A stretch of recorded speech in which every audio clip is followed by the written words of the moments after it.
Ola, bos días.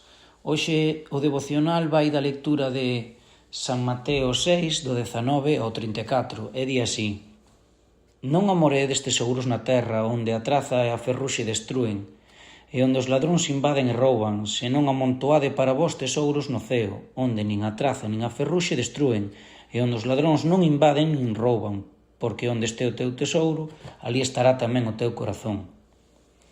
A luz do corpo é o ollo, por iso, se o teu ollo está san, todo o teu corpo estará cheo de luz. Pero se o teu ollo é malo, todo o teu corpo estará cheo de escuridade. Así que, se a luz que hai en ti é a escuridade, como de grande será esa escuridade? Ninguén pode servir a dous señores, porque ou aborrecerá a un e amará o outro, ou se apegará a un e desprezará o outro.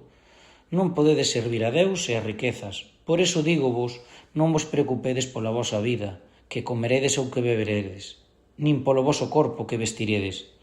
Non é a vida máis que o alimento e o corpo máis que a roupa? Mirade as aves do ceo, que non sementan nin segan, nin recollen en celeiros, e con todo eso o voso Pai celestial as alimenta. Non sodes vós de moito máis valor que elas? E quen de vós, por ansioso que estea, pode engadir unha hora ao curso da súa vida? E pola roupa, por que vos preocupades?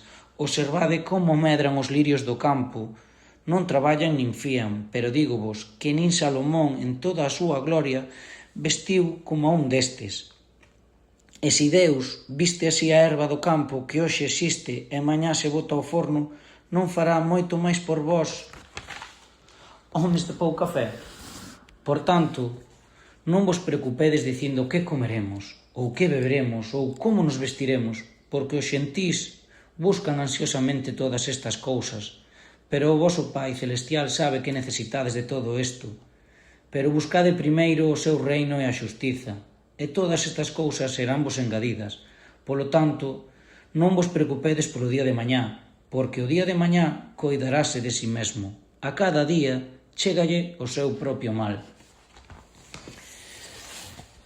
Polo que vexo nesta lectura, fala ben claro da non necesidade en obsesionarse en adquirir posesións na terra e si en coidarse en cultivar a alma e ser mellor discípulo de Xesús. Tampouco debemos ter envexa do próximo porque o noso ollo terá oscuridade.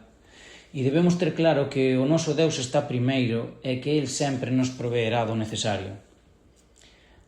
A miña reflexión con esta lectura é que non significa que nos teñamos que deitar no sofá da casa e que todo chegará pola porta, non, claro que non.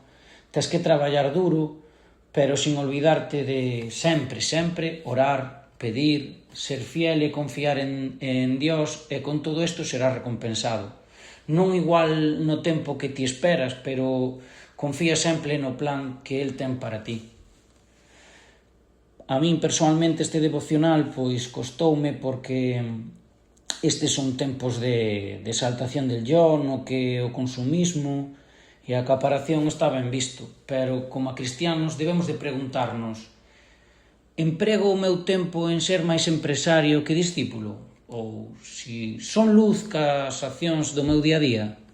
Ou emprego os meus dons cos que me rodean ou son solo para o meu beneficio?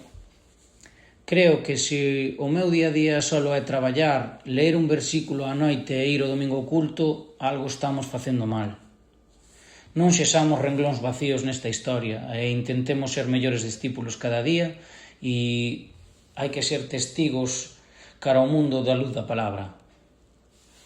Eu só quería ahora para finalizar unha oración corta e darvos gracias por escoitarme. Señor, gracias por esta lectura e polas túas palabras. Señor, axúdanos a interpretalas ben e axúdanos a mellorar cada día, Señor, e axúdanos a servirte. No teu santo nome, Señor. Amén.